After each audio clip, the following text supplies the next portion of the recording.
Hello everyone, welcome to bright IQ। तो जैसा कि आप सभी को पता है कि हम लोग JSSC CGL में पढ़ रहे हैं कंप्यूटर।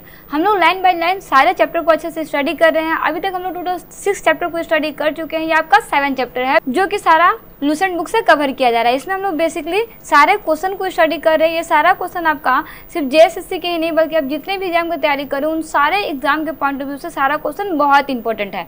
तो चलिए आज हम लोग पढ़ने वाले हैं डेटा प्रतिनिधित्व और संख्या प्रणाली से रिलेटेड सारे इंपॉर्टेंट क्वेश्चन को। तो चलिए बिना लेट के हम लोग स्टार्ट करते हैं क्वेश्चन से। पहला क्वेश्चन आपके पास कि कंप्यूटर डाटा स्टोर और गणनाएं करने के लिए डैश नंबर सिस्टम का प्रयोग करता है। कौन से नंबर सिस्टम का प्रयोग करता है? दशमलव का, बाइनरी का, हेक्साडेसिमल का या फिर ऑक्टल का? तो जी हाँ, कंप्यूटर डाटा स्टोर और गणना करने के लिए बाइनरी नंबर सिस्टम का प्रयोग करता है। नेक्स्ट क्वेश्चन है कि निम्न में से स्टोरेज का सबसे बड़ा यूनिट कौन सा होता है? ऑप्शन में दिया हुआ है GB होता है, KB होता है, MB होता है या फिर TB होता है। तो जी हाँ, स्टोरेज का सबसे बड़ा यूनिट जो है वो आपका TB यानी टेराबाइट होता है। वहीं नेक्स्ट क्वेश्चन है आपके पास कि पद बिट डैश का लघु रूप है। किसका लघु रूप है? ऑप्शन में दिया हुआ है मेगाबाइट का, बाइनरी लैंग्वेज का, बाइनरी नंबर का या फिर बाइनरी डिजिट का। किसका है? गेस कीजिए इसका करेक्ट आंसर। तो जी हाँ, इसका करेक्ट आंसर क्या हो जाए कि ये आपका बाइनरी डिजिट का लघु रूप है। कौन? बीट ना। चलिए वहीं नेक्स्ट क्वेश्चन है आपके पास कि डैश लगभग 1 बिलियन बाइट्स होते हैं। किसमें 1 बिलियन बाइट्स होते हैं? ऑप्शन में दिया हुआ है कि किलोबाइट, मेगाबाइट, गीगाबाइट या फिर बीट में। तो जी हाँ, इसका करेक्ट आंसर क्या हो जाएगा कि गीगाबाइट लगभग 1 मिलियन बाइट्स होते हैं। चलिए वही नेक्स्ट क्वेश्चन है आपके पास कि निम्न में से कौन सा सत्य है? ऑप्शन में दिया हुआ है बाइनरी नंबर में बाइट का एक सिंगल डिजिट होता है या फिर बीट डिजिट नंबर्स के एक समूह को रिप्रेजेंट करता है या फिर 8 डिजिट के बाइनरी नंबर को बाइट कहते हैं या फिर इनमें से कोई नहीं। तो देखिए हम लोग क्या कहते हैं ना, 8 डिजिट के बाइनरी नंबर को बाइट कहा जाता है। तो ये आपका करेक्ट आंसर हो जाएगा। चलिए वही नेक्स्ट क्वेश्चन देखते हैं। नेक्स्ट क्वेश्चन आपका कि बाइनरी चॉइस में कितने विकल्प होते हैं? ऑप्शन में दिया हुआ है कि 1 विकल्प होते हैं, 2 विकल्प होते हैं, स्पीड पर निर्भर करता है या फिर कोई नहीं। तो देखिए बाइनरी चॉइस में ना बेसिकली 2 विकल्प जो है वो होते हैं। वही नेक्स्ट क्वेश्चन आपके पास कि एक बाइनरी में कितने मूल्य निरूपित किए जा सकते हैं? ये बहुत इंपॉर्टेंट क्वेश्चन है। ऑप्शन में दिया हुआ 8, 16, 64 या फिर 256। तो जैसा करेक्ट आंसर क्या हो जाए कि एक बाइट में हम लोग बेसिकली 8 मूल निरूपित कर सकते हैं। चलिए वही नेक्स्ट क्वेश्चन है आपके पास कि 1 मेगाबाइट लगभग डैश के समान होता है। कितने के समान होता है?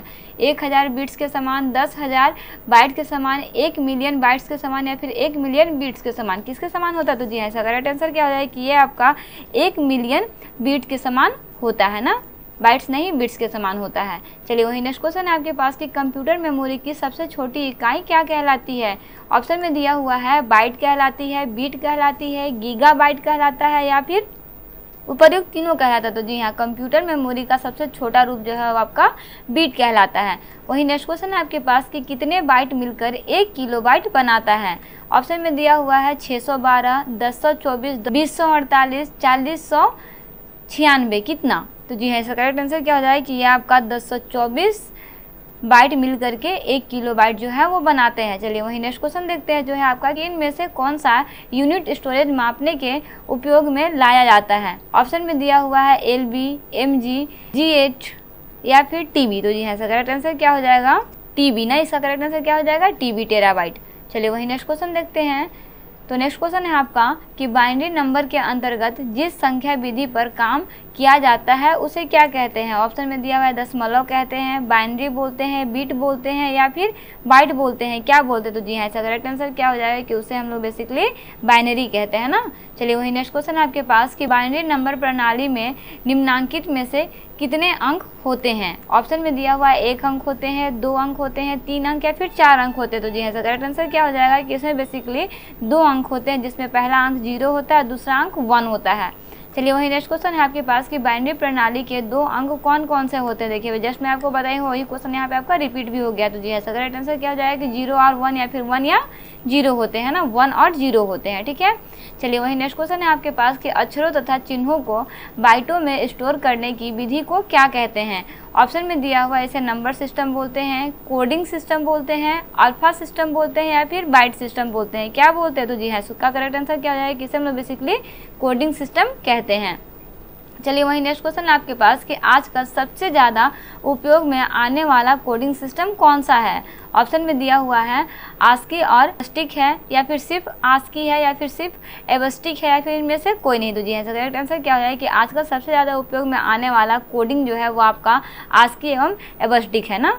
चलिए वही नेक्स्ट क्वेश्चन है आपका कि 8 लगातार बीटों की सीरीज को क्या कहा जाता है। ऑप्शन में दिया हुआ है बीट कहा जाता है, बाइट कहा जाता है, किलो बाइट कहा जाता है, या फिर नंबर कहा जाता है। क्या कहा जाता है, बिल्कुल इसी सा क्वेश्चन से क्या बोलते हैं, बाइट बोलते हैं, जिसमें लगातार कितने बीट होते हैं, तो 8 बीट होते हैं। चलिए वही नेक्स्ट क्वेश्चन देखते हैं। तो वही नेक्स्ट क्वेश्चन है आपके पास कि 56 किलोबाइट प्रति सेकंड के मोडेम का उपयोग कर 3 मेगाबाइट के फाइल के डाउनलोड होने में कितना समय लगेगा। ऑप्शन में आपके पास दिया हुआ है 15 मिनट लगेगा, 30 मिनट, 60 मिनट, या फिर 90 मिनट। कितना मिनट लगेगा, तो देखिए इसमें इसका आंसर हो जाएगा इसमें से कोई नहीं। बेसिकली एक अप्रोक्सीमेट टाइमिंग कितना होता है कि इसमें ना आपका अमूमन 7 मिनट का समय लगता है, इसलिए इसका आंसर इसमें से कोई नहीं होगा। ठीक है, आप इसके साथ साथ आपके पास ऑप्शन में यहाँ पे दिया रहेगा कोई नहीं, तो उसमें आपको कोई नहीं पे टिक करना होगा, क्योंकि अमूमन इसको डाउनलोड होने में आपका 7 मिनट लगते हैं ना। चलिए नेक्स्ट क्वेश्चन देखते हैं जो है आपका कि डैश संख्या के द्विआधारित कोड में विद्युत स्पंदन का ना होना दर्शाता है। क्या दर्शाता है। ऑप्शन में दिया हुआ 0 से दर्शाता है, 1 दर्शाता है, 2 दर्शाता है, या फिर 3 दर्शाता है। क्या दर्शाता है, तो जी है करेक्ट आंसर क्या हो जाए कि ये आपका 0 दर्शाता है ना होना 0 दर्शाता है और होना 1 दर्शाता है। ठीक है, चलिए क्योंकि यहाँ पे द्विआधारित यानी कि इसमें बेसिकली 2 कोड यूज होंगे, या तो वो 0 होगा या तो फिर 1 होगा। ना होना दर्शाएगा तो 0 होगा, अगर होना दर्शाएगा तो 1 होगा, इसे याद रखिएगा ना। चलिए वही नेक्स्ट क्वेश्चन है आपके पास 100101110 या 011000101 जो 8 बीट्स का समूह है क्या कहलाएगा। ऑप्शन में दिया हुआ है निबल कहलाएगा, बाइट कहलाएगा, बीट, या फिर रोबोट कहलाएगा। तो जी है करेक्ट आंसर क्या हो जाएगा कि इसे हम लोग बेसिकली क्या बोलते हैं, बाइट बोलते हैं ना।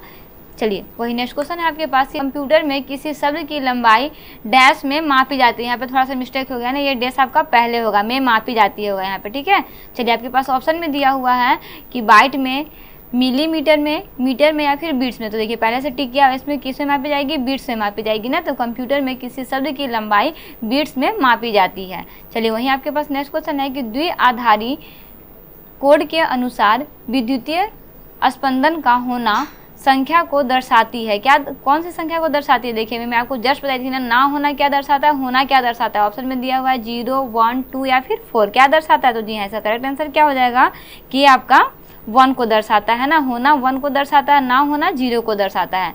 चलिए वही नेक्स्ट क्वेश्चन है आपके पास कि 1001 जो 4 बिट्स की श्रेणी है कहलाती है। क्या कहलाती है। ऑप्शन में दिया हुआ है बाइट कहलाएगा, इनपुट कहलाएगा, निबल कहलाएगा, या फिर बीट कहलाएगा। तो जी ऐसा करेक्ट आंसर क्या हो जाएगा कि आपका निबल कहलाएगा। क्या कहलाएगा, इसे हम लोग बेसिकली निबल बोलते हैं ना। चलिए वही नेक्स्ट क्वेश्चन देखते हैं। तो नेक्स्ट क्वेश्चन है आपके पास कि कंप्यूटर में किसी शब्द की लंबाई किस में मापी जाती है। ऑप्शन में दिया हुआ है बाइट में, बीट में, मीटर में, या फिर मिमी में। तो जी ऐसा करेक्ट आंसर क्या हो जाएगा, किसे बेसिकली हम लोग किसे मापते हैं, तो बीट में मापते हैं ना। अभी जस्ट हम लोग देखे थे इससे पहले। चलिए वही नेक्स्ट क्वेश्चन है आपके पास कि कंप्यूटर डाटा की सबसे छोटी इकाई है। कौन सी इकाई है, बाइट है, बीट है, रिकॉर्ड है, या फिर फाइल है। क्या है, तो जी ऐसा करेक्ट आंसर क्या हो जाएगा कि ये आपका बीट है ना। सबसे छोटी इकाई कंप्यूटर का कौन सा है, वो बीट है। चलिए वही नेक्स्ट क्वेश्चन है आपके पास कि लॉजिक गेट क्या है। ऑप्शन में दिया हुआ है एक सॉफ्टवेयर है, एक विशेष सीडी है, एक प्रकार का सर्किट है, या फिर एक कंप्यूटर गेम है। क्या है, तो जी ऐसा करेक्ट आंसर क्या हो जाए कि एक लॉजिक गेट जो है ना वो आपका एक प्रकार का क्या होता है, सर्किट होता है ना। बहुत सारे गेट को पढ़ना होता है, एंड गेट होता है, नैंड गेट होता है, नोट गेट होता है, बहुत सारा गेट होता है। बेसिक साइंस में अगर आप पढ़िएगा ना तो आपको समझिए कि सारा मैथ का कैलकुलेशन आपको इसमें बहुत सारा स्टडी करना पड़ेगा। वो आपको मैं नहीं कराई हूँ, सॉरी, लेकिन इसमें लोग सिर्फ MCQ को ही पढ़े, इसमें कोई भी मैं आपको बेसिक कॉन्सेप्ट नहीं दे पाई हूँ। तो चलिए वही नेक्स्ट क्वेश्चन देखते हैं जो है आपका कि मेगाबाइट में मापा जाता है। क्या मापा जाता है, भूकंप की तीव्रता, जनसंख्या घनत्व, कंप्यूटर की स्मृति क्षमता, या फिर इनमें से कोई नहीं। तो जी हाँ देखिए इसके थ्रू हम लोग क्या मापते हैं, तो कंप्यूटर की स्मृति क्षमता को मापते हैं ना। चलिए वही नेक्स्ट क्वेश्चन है आपके पास कि 1 किलोबाइट किसके तुल्य होता है। ऑप्शन में दिया हुआ है 1000 बाइट के तुल्य, 1 लाख बाइट के तुल्य, 1024 बाइट के तुल्य, या फिर 10,000 बाइट के तुल्य। किसके तुल्य होता है, तो जी हाँ करेक्ट आंसर क्या हो जाएगा कि 1024 बाइट के तुल्य होता है ना 1 किलोबाइट ना। चलिए वही नेक्स्ट क्वेश्चन है आपके पास कि कंप्यूटर संक्षिप्ताक्षर केबी का सामान्यतः क्या अर्थ होता है? ऑप्शन में आपके पास दिया हुआ है कि इसका अर्थ की ब्लॉक होता है, किट बिट होता है, कर्नल बूट होता है या फिर किलोबाइट होता है। क्या होता है? तो जी हाँ, इसका करेक्ट आंसर क्या हो जाएगा कि इसमें आपका किलोबाइट होता है ना, ये इसका आपका करेक्ट आंसर हो जाएगा। तो चलिए, इस तरह से आज के क्लास में हम लोग डेटा प्रतिनिधित्व एवं संख्या प्रणाली का पार्ट 1 कंप्लीट कर चुके हैं। इसमें बेसिकली सिर्फ 2 पार्ट बनेगा। ये सारा क्वेश्चन आपका बहुत ही इंपॉर्टेंट है। ये आपका सिर्फ जेएसएससी के ही नहीं, बहुत सारे इंपॉर्टेंट एग्जाम है ना, उन सारे एग्जाम में सारे क्वेश्चन आपके आते हैं। अगर आप ध्यान से सारे चैप्टर को अच्छे से स्टडी कर लीजिएगा ना, तो किसी भी चैप्टर को स्टडी करने में कोई प्रॉब्लम नहीं होगा। चलिए, मिलते हैं नेक्स्ट वीडियो में एक इंपॉर्टेंट टॉपिक के साथ। Thanks for watching, like and subscribe bright IQ।